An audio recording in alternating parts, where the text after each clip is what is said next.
중세 신비주의자 중에 가장 사랑받고 동시에 가장 난해한 작품을 남긴 사람이 마이스터 에카르트입니다. 오늘은 마이스터 에카르트의 독일어 설교집 가운데 제가 2023년에 출간을 해서 많은 분들의 사랑을 받고 있습니다.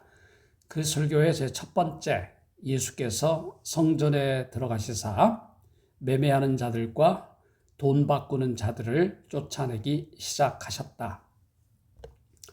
이 설교를 같이 읽어보도록 하겠습니다. 예수께서 성전에 들어가사 성전 안에서 매매하는 모든 사람들을 내쫓으시며 돈 바꾸는 사람들의 상과 비둘기 파는 사람들의 의자를 둘러 엎으시고, 우리가 읽고 있는 거룩한 복음서에서 우리 주님이 성전에 들어가셔서 매매하는 자들을 쫓아내시고 비둘기와 그와 비슷한 것들을 파는 자들에게 말씀하셨습니다. 이것들을 없애버려라. 성전에서 팔고 있는 것들이죠. 그것들을 치워버려라. 예수가 매매하던 자들을 쫓아내시며 비둘기를 파는 자들에게 모든 것을 없애버리라고 말씀하신 이유는 무엇입니까? 이는 마치 나는 이 성전에 대한 권리를 소유하고 있고 성전 안에 있기를 원하며 그 안에서, 즉 성전 안에서 홀로 다스리기를 원한다라고 말씀하신 것과 같습니다.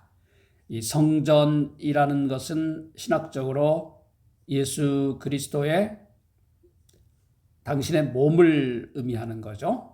거룩한 성전. 우리 인간도 너희는 거룩한 성전이라.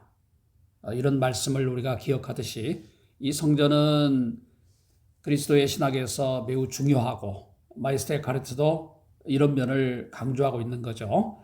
나는 이 성전에 대한 권리를 소유하고 있고 성전 안에 있기를 원하며 그 안에서 홀로, 당신 홀로 우리가 오직 주께만, 오직 하나님께만 영광을 돌리겠나이다, 이런 표현에서 알 수 있듯이 그 안에서 홀로 다스리기를 원한다라고 말씀하신 것과 같습니다. 그분의 의도는 다름 아닌 성전을 비우시는 것이었습니다. 이것은 무엇을 의미합니까? 우리 주님이 우리의 모양과 형상을 따라 우리가 사람을 만들자라고 말씀하신 것을 읽으신 것처럼 하나님이 당신의 의지에 따라 강력하게 다스리시기를 원하시는 성전은 정확하게 당신처럼 형성하고 창조하신 인간의 영혼입니다. 이 표현 중요하죠? 하나님이 당신의 의지에 따라 강력하게 다스리기를 원하시는 성전은 당신 홀로 있기를 원하셨죠? 정확하게 당신처럼 형성하고 창조하신 인간의 영혼입니다. 영혼이라는 말은, 특별히 인간의 영혼이라는 말은 에카르트뿐만 아니라 중세 신비주의자들 가운데 매우 중요한 개념입니다. 이 영혼이 바로 인간과 하나님을 잇게 되는 매개체가 되는 것이기 때문입니다. 이것이 그분이 행하신 일입니다. 하나님은 인간의 영혼을 이렇게 당신과 흡사하게, 창세기 1장 26절의 말씀처럼 흡사하게 당신의 형상과 같이, 이미지와 같이, 이런 의미가 담겨 있겠죠. 하나님이 그렇게도 매력적으로 만드신 하늘이나 땅 위의 모든 경이로운 피조물 중에서 인간의 영혼과 흡사하게 만드신 것은 아무것도 없습니다. 인간의 영혼을 매우 강조하고 있는 구절이죠. 하나님이 성전을 비우기 원하신 이유는 그분 자신 외에는 누구도 성전 안에 거하지 않기 위해서입니다.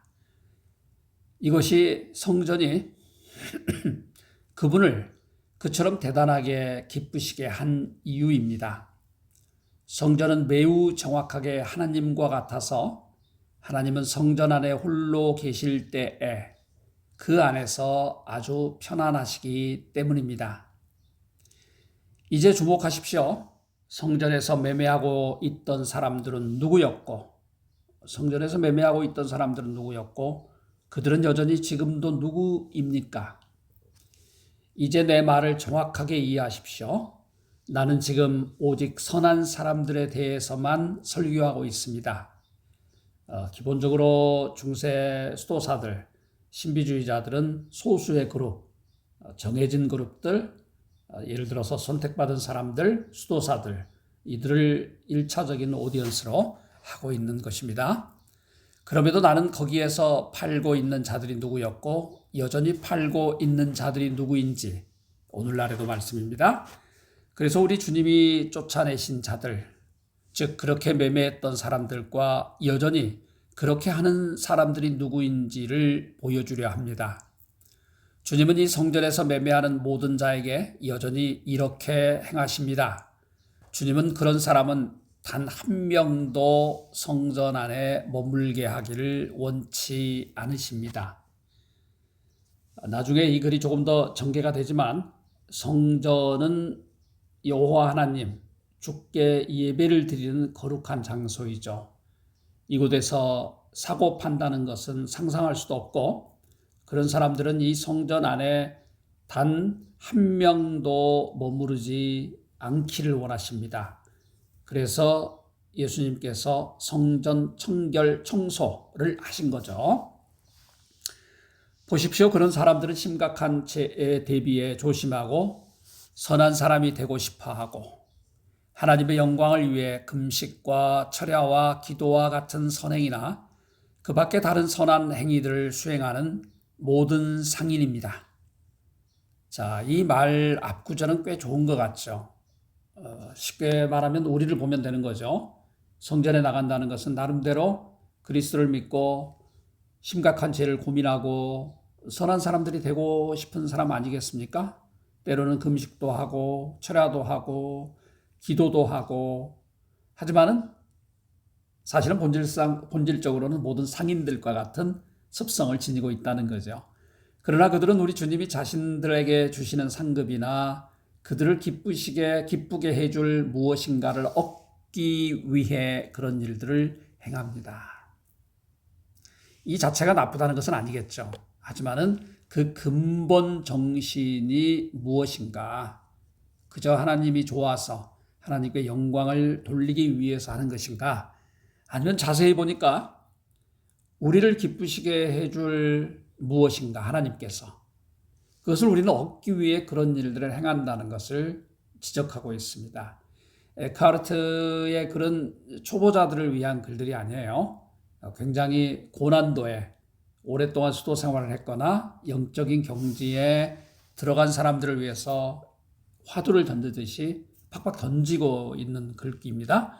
그래서 저 자신도 에크하르트의 글을 한글로 옮기기도 어려웠고 지금도 이렇게 설교집을 한권 내기는 했지만은 매우 난해한 신학적인 난이도가 높은 작품들이죠. 이것은 세련되지 못한 일로 보일 수 있는데 그들이 대가를 얻기 위해 무엇을 내어줌으로써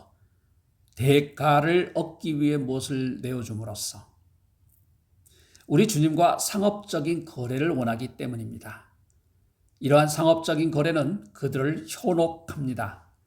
그들이 가진 모든 것과 성취할 수 있는 모든 것을 하나님만을 위해 드리고 온전히 그분만을 위해 행한다 해도 하나님께서 기꺼이 그리고 자유롭게 그렇게 하기를 원하지 않으셨다면 그들에게 여전히 어떤 것을 주시거나 그들을 위해 어떤 것을 행하실 최소한의 의무도 없으실 것입니다. 우리가 모든 것을 하나님께 드린다 해도 정말 우리가 아무 생각 없이 내가 무슨 대가를 받거나 상업적인 거래를 하는 듯한 자세를 취하지 않고 진심으로 드리지 않는 한 하나님은 우리를 위해서 어떤 것을 행할 최소한의 의무도 없다는 표현입니다. 그들 존재 자체는 하나님으로부터 옵니다. 그들이 가진 것도 그들 자신으로부터가 아니라 하나님으로부터 온 것입니다. 인간의 모든 존재와 만물 자체가 하나님으로부터 온 거죠. 우리 기독교인들은 그렇게 고백하고 믿고 있습니다. 그러므로 하나님이 자유롭게 공짜로 어떤 것을 하시기를 원하지 않는다고 해서 하나님은 그들의 행위나 선물에 있어서 전혀 빚을 지고 있지 않습니다. 그 이유는 이미 인간의 모든 만물 자체와 존재 자체, 삶 자체가 하나님으로부터 온 것이기 때문에 하나님은 가장 소중한 것을 이미 우리에게 주신 거죠. 왜냐하면 그들이 자신들에게 속한 것을 제공하고 있는 것도 아니고, 멋진 표현이죠? 그들이 자신들 스스로에게 속한 것을 제공하는 것도 아니에요. 이미 이 모든 것은 하나님께 속해 있기 때문에 그들의 행위도 그들 자신의 것이 아니기 때문에 하나님이 그들의 행위나 선물에 빚을 지고 있지 않습니다. 그리스도는 스스로 말씀하셨습니다. 나 없이는 너희들이 아무것도 할 수 없다. 그렇다면 이렇게 우리 주님과 상업적인 거래를 하기 원하는 자들은 매우 어리석은 자들입니다. 그들은 진리를 거의 또는 전혀 알지 못합니다. 이런 표현들 수도사들이 많이 쓰는 신학자들이 표현들이죠. 이것이 우리 주님이 그들을 치시고 그들을 성전에서 몰아내신 이유입니다. 빛과 어둠은 나란히 존재할 수 없습니다. 빛과 어둠, 중세 신비주의자의 빛이라는 개념은 핵심적인 개념이죠. 나중에 이게 고딕 양식, 즉 고딕 빌딩의 빛 심볼리즘과도 이어지는 거죠. 빛 심볼리즘과도. 어둠은 우리가 흔히 알고 있는 무지의 개념과도 이어지는 거죠. 빛과 어두우면 단지 건축과 그림 같은 것에 상징적으로 나타나는 게 아니고 이런 빛과 어둠이 신학화되는 거죠. 그리고 수도원적인 삶과 신비주의에 깊게 자리하고 있는 개념이죠. 빛과 어둠은 나란히 존재할 수 없습니다. 하나님은 그 자체로 진리이고 빛이십니다. 그래서 하나님이 성전에 들어가실 때 어두움을 의미하는 무지를 쫓아내시고, 제가 방금 설명했던 구절이 또 여기서 바로 나오죠. 어두움을 의미하는 무지를 쫓아내시고 자신을 빛과 진리 가운데 드러내 주십니다. 그러고 나서 진리가 알려질 때 상인들은 사라집니다. 상인들은 여기서 덧붙여진 것이라는 뜻이죠. 덧붙여진 것. 여기에 어디션 된 거죠. 추가된 것.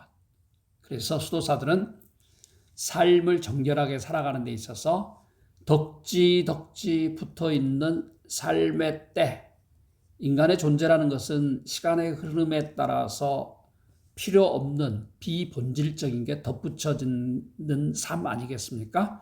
그래서 이런 것들을 떨쳐내는 게 영성수련의 한 방법인 것입니다. 진리는 상업적 거래와 같지 않습니다.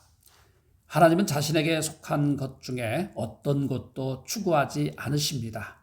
추구할 필요가 없는 거죠. 이미 당신의 것을 우리에게 나눠준 거기 때문에. 자신의 모든 일 안에서 하나님은 비어 있으시고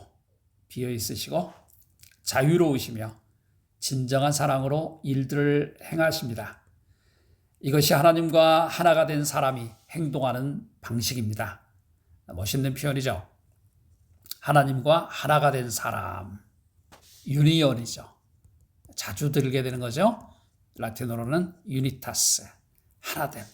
하나님과 하나가 된 사람이 행동하는 방식입니다. 물론 저희가 여기에서는 디오니시우스나 막시무스 같은 사람이 말하는 디이피카치오까지는 가지 않아요. 또는 세아시스, 자 신화라는 개념이죠. 여기까지는 저희가 논하지 않겠습니다. 하지만 기본적으로 하나님과 하나가 되기 위한 게 수도사들과 신비주의자들의 목표 중에 하나이죠. 그런 사람 역시 자신의 모든 일 안에서 비어있고 자유롭고 자신에게 속한 것 중에서 어떤 것도 추구하지 않으면서 오직 하나님의 영광을 위해서 그것들을 행합니다. 하나님이 기본적으로 이런 분이에요. 하나님이 기본적으로 비어있고 자유롭습니다. freely. 자신에게 속한 것 중에 어떤 것도 추구하지 않습니다. 엄밀히 말하면 하나님은 추구할 필요가 없는 분이시죠. 그런데 우리가 하나님과 하나가 되기 위해서는 우리 자신의 삶 역시, 그리고 성전 안에서 우리의 모습 역시 우리가 스스로 비워내고, 우리가 스스로 무엇에 속박되지 않아서 자유롭고, 우리 안에 있는 것은 육신적인 개념에서 어떤 것도 추구하지 않으면서 오직 하나님의 영광을 위해서 그것들을 행하는 것입니다. 그리고 그 안에서 이것을 행하는 자는 바로 하나님이십니다. 나는 좀 더 나아가 다음과 같이 주장하려 합니다. 어떤 사람이 자신의 여하한 일들 가운데 하나님이 주실 수 있거나 주셔야 하는 모든 것 중에서 행여 어떤 것이라도 추구하는 한 그는 이러한 상인들과 같습니다.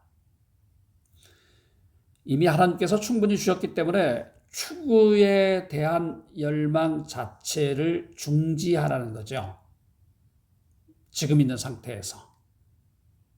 어떤 것이라도 더 필요할까? 이건 더해진 것이기 때문에 만약에 이런 열망이나 욕구를 가지고 있다면 우리는 상인들과 같다는 의미입니다. 여러분이 상업적 거래에서 온전히 자유로워져서 하나님이 여러분을 이 성전에 거하도록 허락하시기를 원한다면 여러분은 순수하게 하나님을 찬송하기 위해 모든 일 가운데서 여러분이 할 수 있는 최선을 다해야 합니다. 오늘날 예배당의 의미는 구약시대나 그리스도께서 말씀하시는 성전의 개념과 조금 의미가 다르죠. 하지만은 우리가 빈번히 가는 예배당, 교회라는 개념에서 이렇게까지 엄밀히 순수함과 자기의 버림, 이걸 강조하는 에카르트의 구절을 읽어보면은 많은 것을 좀 생각할 수 있지 않을까요? 그리고 여기에도 있지 않고 저기에도 있지 않는 그런 아무것도 아닌 것이 비어있는 것만큼 비워져 있어야 합니다. 자, 이런 표현들 에카르트가 많이 써요. 여기에도 있지 않아요. 여기에도 존재하지 않아요. 저기에도 존재하지 않아요. 그런 아무것도 아닌 것. 자, nothing이죠, nothing. 무라는 개념이죠. 우리가 중세 신비주의 중에 무라는 개념, 디오니시우스도 이 개념을 이야기했고 제가 디오니시우스의 신비 신학에 대한 책을 썼는데 그 내용을 언제 한번 이 부분만 읽어드리도록 하겠습니다. 자, nothing을 아무것도 아닌 거죠. 쉽게 말하면 nothing이죠. 자, 사물로 구별될 수 없는 거죠. 무죠. 무는 없음이면서 동시에 하나님이 아닌, 신이 아닌 어떤 것으로 표현될 수 없는 것이죠. 그리고 이 무 안은 비어 있는 거죠. 비어 있어야지만 하나님에 의해서 가득 차게 되죠, 신성으로. 마치 이 성전이 그리스도 외에는 어떤 것도 들어와서는 안 된다고 말하는 것처럼 이 무는 세상에 인간적인 창조된 어떤 발자국이나 티끌도 들어있으면 안 되는 거죠. 왜? 그래야지 거룩한 신성이 하나님이 이 안에 순수하고 자유롭고 온전하게 들어오실 수 있는 거죠. 여러분을 이를 위해 아무것도 원해서는 안 됩니다. 이 말을 돌려 이야기하면 무만을 원해야 된다는 거죠. 우리가 알고 있는 무라는 개념, 무지라는 개념, 그리고 구름이라는 개념은 이런 의미에서 중세의 신비주의자들이 선호했던 단어들이죠. 그렇게 행할 때 여러분의 행위는 영적이고 거룩하게 됩니다. 그러면 성전에서 상인들이 온전히 쫓겨나고 하나님만이 홀로 그 안에 계시게 됩니다. 이러한 사람은 오직 하나님을 자신의 목적으로 삼기 때문입니다. 제가 오늘 에카르트의 설교 전체를 읽기에는 시간이 너무 많이 걸리는 것 같아요.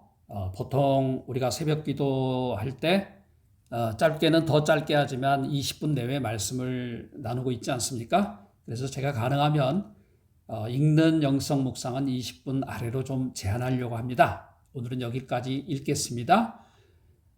한 주간 고생하셨습니다. 오늘 하루도 복된 하루, 화천에서 여러분을 응원합니다.